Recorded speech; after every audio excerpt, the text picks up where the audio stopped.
I've got a problem.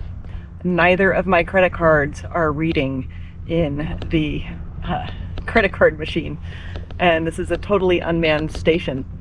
So I'm hoping somebody else pulls up getting gas, and maybe they will let me give them cash if they will fill up my tank.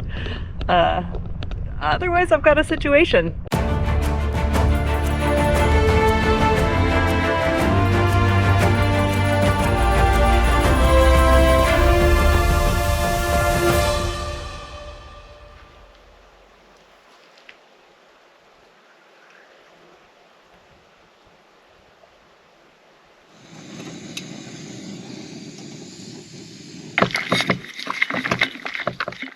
Good morning, everybody.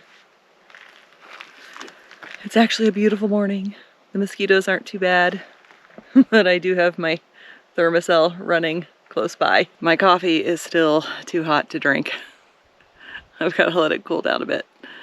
And I think we'll let it cool down a bit on the road. Aurora Hotel.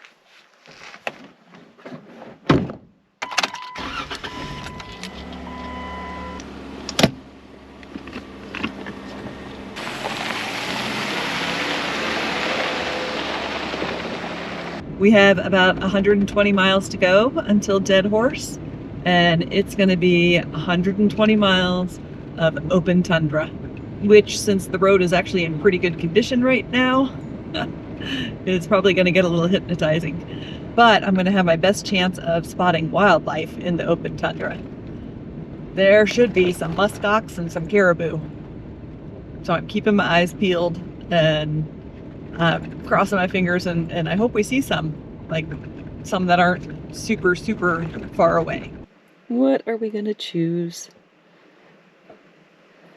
That one's really mosquito-y looking. With my extremely limited knowledge of fly fishing, the prince nymph seems to be one that gets the job done a lot. So we're doing that. We're keeping the box handy. And I know it would be so much more cinematic if I were getting my fishing stuff together out with the tundra in the background and the water rushing by, but it's less mosquito-y inside the Jeep, so I'm doing stuff inside the Jeep, and then we're headed out. Where's my glasses? Not doing anything without my glasses.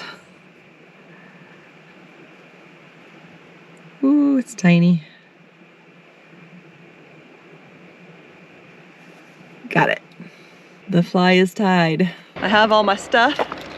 I have an Alaska fishing license.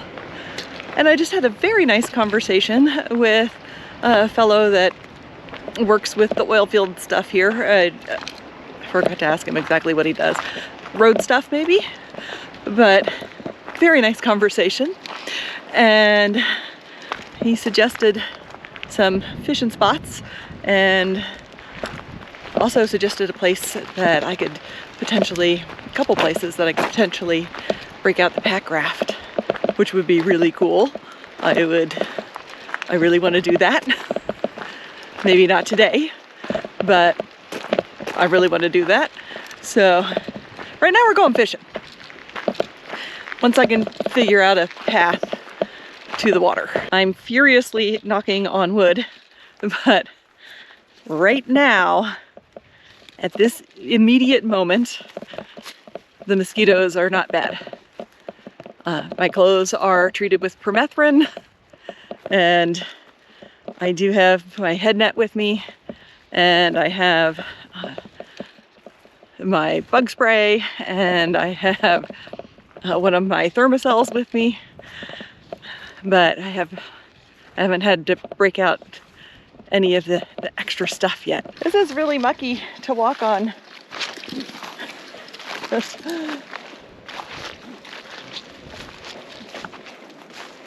But I'm heading for this little bend in the river up here. Probably need to get some of those rubber boots that everybody wears here. I am experiencing the reason why everybody has rubber boots. Now, I don't really mind if my feet get wet. So that's not a big deal, but this would be more pleasant in rubber boots. From an exertion standpoint, walking in this stuff is like walking in deep, loose sand. It takes a lot more energy to walk in the mush than it does on firm ground.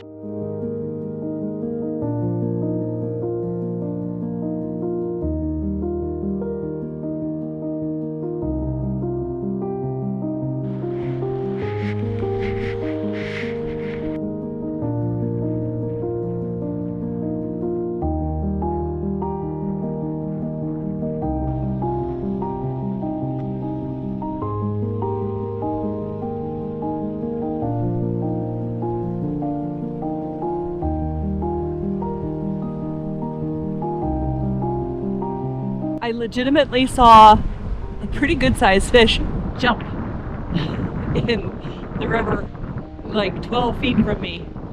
And yeah, I couldn't catch him. Now I'm gonna pop over to the other side of the road, over there somewhere, and check out the river on the other side of the road. All right, let's get down the bank without dying. Shrubbery. Probably everybody who fishes this spot fishes right here because it's easy access. So, not that my luck is ever good, but I suspect I'm not going to have any luck. But we're doing it anyway.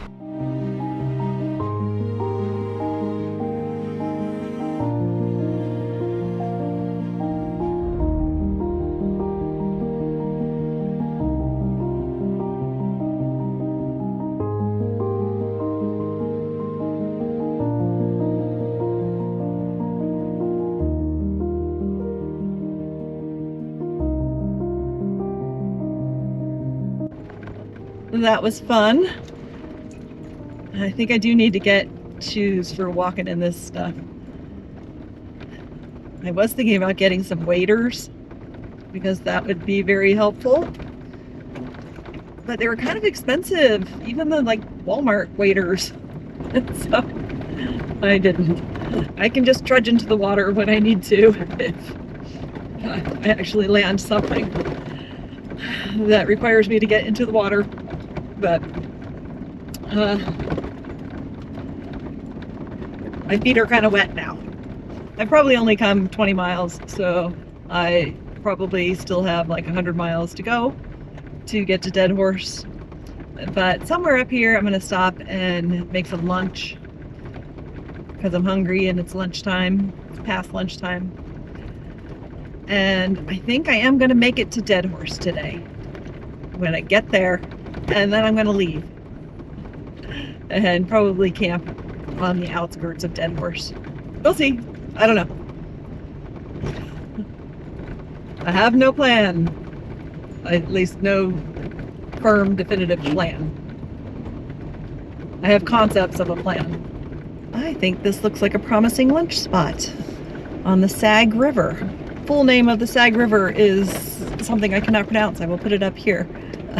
They just call it the Sag River. Oh, that'll be delightful. This would make a nice camp spot too.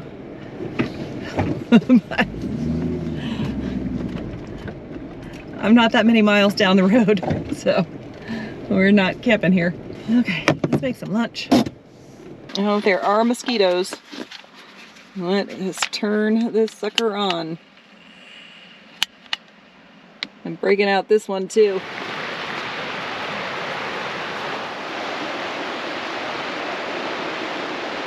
Despite the mosquitoes, I think this will make a really nice little lunch spot. But I am surrounding myself with my thermocells.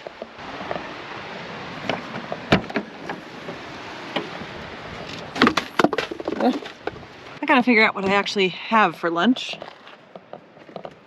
Let's check the fridge. Okay.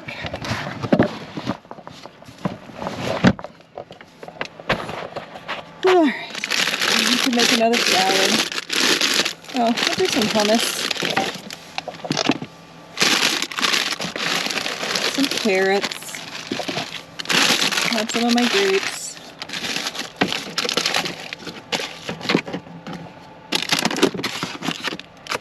Yeah.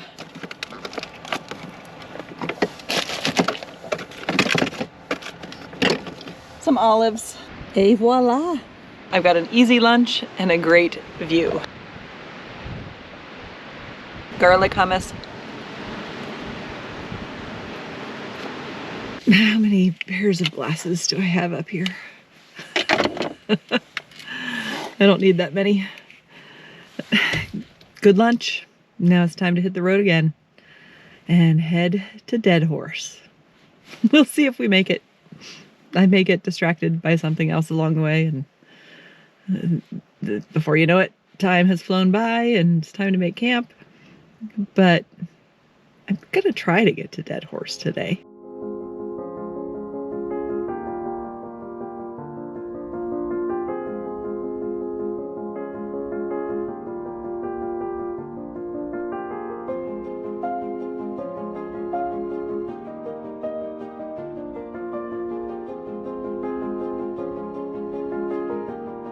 Only 75 miles more to go till Deadhorse, and no critters.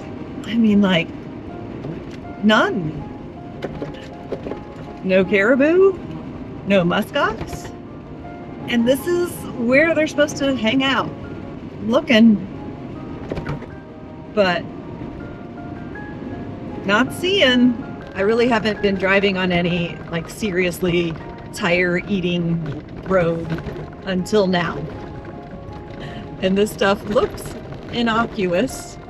It doesn't look like it's that bad. But if you drive fast on it, this stuff will tear up your tires. So be forewarned. The tire eating stuff does happen. And just go slow on it. That's all you have to do. I took a side road to check out a potential camping spot for tonight. Although I'm still getting to Deadhorse, but I may come back here. Look at the view of the valley. Oh, yeah, this is definitely a potential camp spot. Let's get back to the main road and carry on.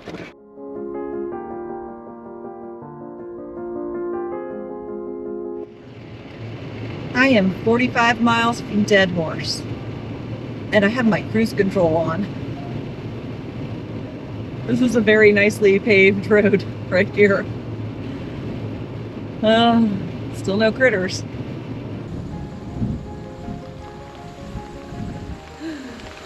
There's some friends. So I just had a chat with my new little YouTube friends, and I'll put the link to their website on here.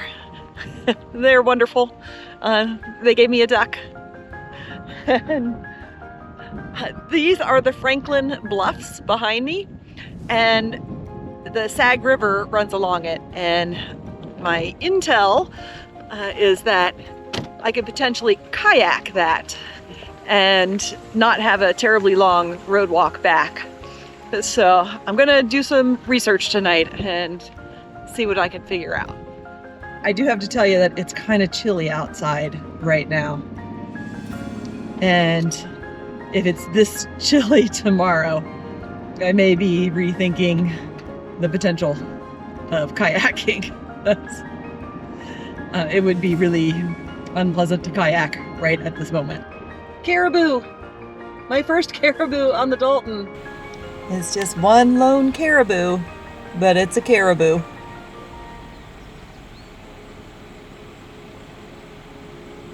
He laid down.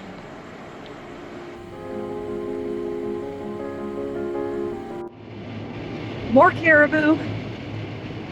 Now, after that first one, I've actually seen a bunch, but they're really far away and no place to stop. But, yay, finally seeing some critters. Now, if only the elusive muskox were here.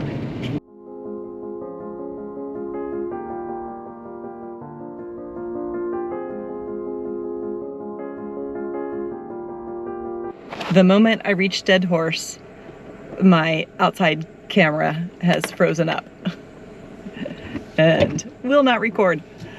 So I'm gonna use this one. There's gonna be bugs on the windshield.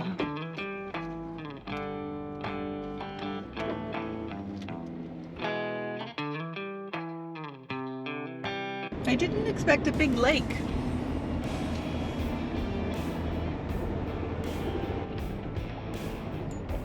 Okay, we are heading to the fuel island.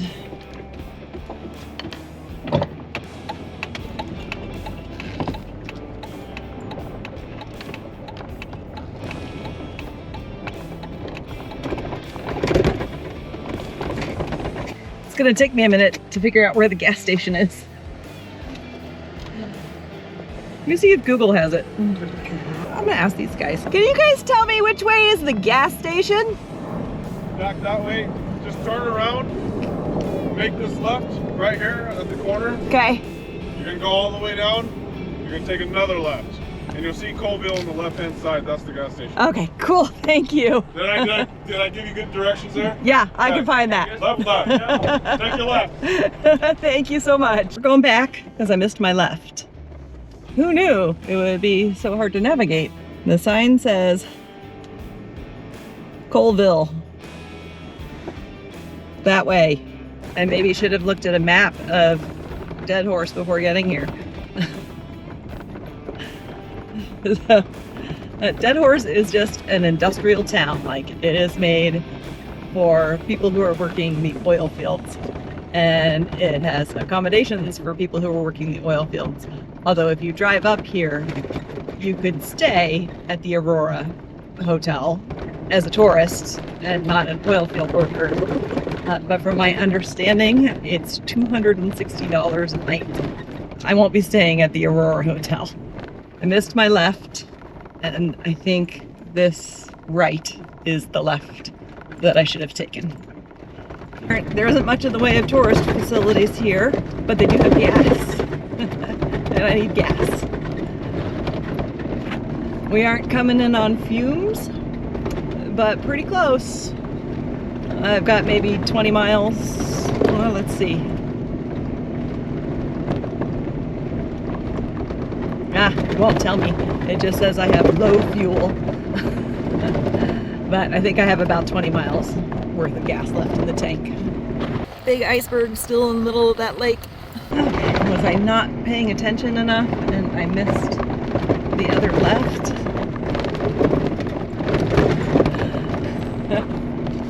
I'm not sure.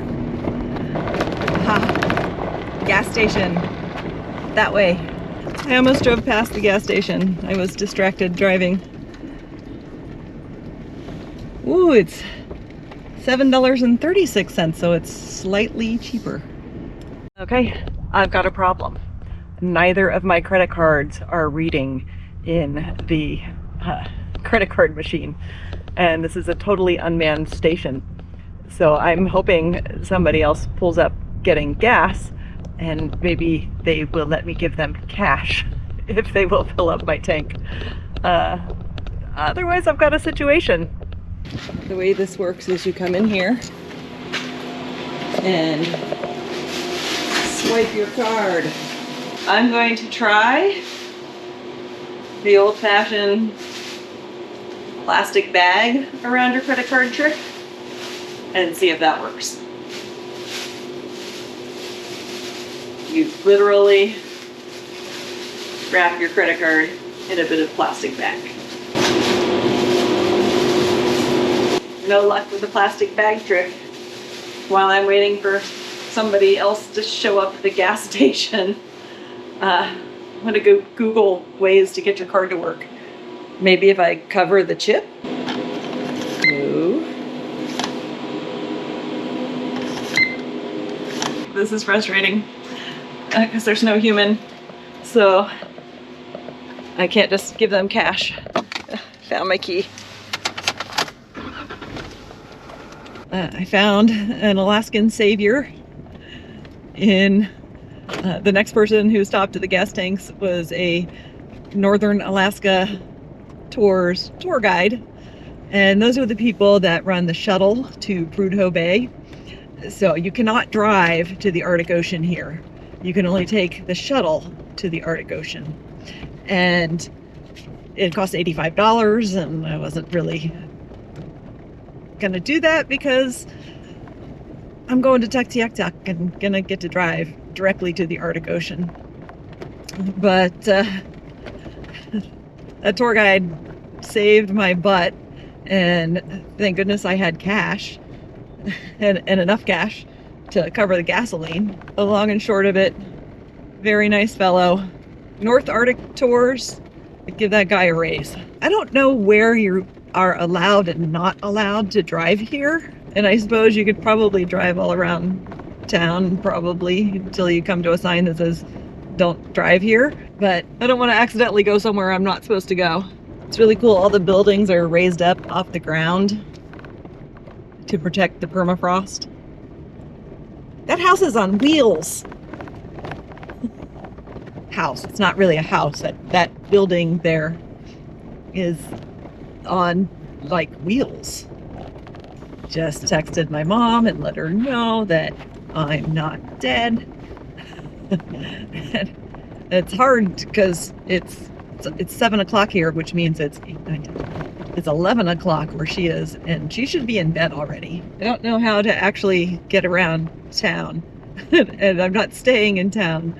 So we're gonna do what I think is a little loop and get out of here. I think this becomes a loop.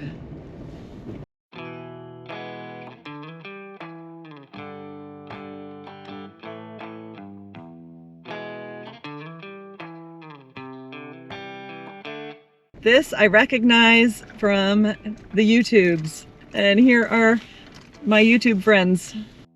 This is the iconic sticker wall and general store in Deadhorse. The general store, whoop, and it's wet. The general store is closed, but we get to see the sticker wall. Surely I will recognize somebody up here.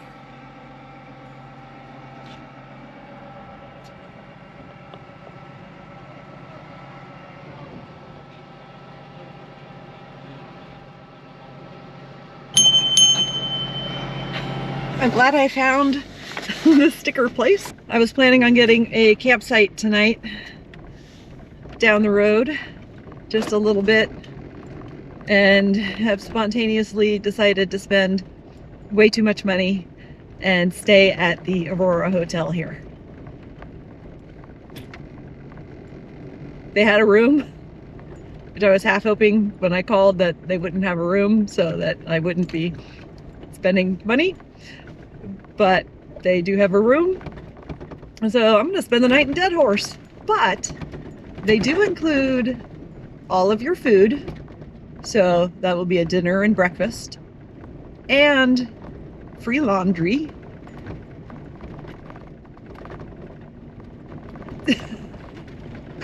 That in no way makes economic sense, but especially since I have food in my fridge. But when am I coming back here again, man? And this is kind of one of the interesting, unique experiences that, well, heck. We're gonna do it. I've got a room. I have parked the Jeep. You just need to park in front of any of these drop lines, electric drop lines that don't have like reserved parking on them. I was carrying around too much stuff to film coming in here and getting my food. I had to get food real quick from the cafeteria because they were about to shut it down for the night because it's getting kind of late. But this is my room. It is very small, but definitely a-okay. It's just a little single bed, little wash vanity. There's a shower. There's a shower and toilet in there. I'm sure the view is lovely. I don't know. My view is of another wall. You can eat in the cafeteria, but I was a little behind. I got fried, they had a whole buffet, and I've got fried chicken and some salad thingy and mashed potatoes and pasta stuff, and a pie, and a Coke. Apparently they have like a real free breakfast buffet as well. And what I will do is show you guys around the hotel tomorrow, because I'm going to eat my dinner. I'm going to do my laundry, which is included in your hotel price, as well as the food. And I'm going to go to bed. And I want to thank all of you guys for coming along for the ride. If you like this video, hit the subscribe button. It costs nothing and it really does help. We'll see you down the road.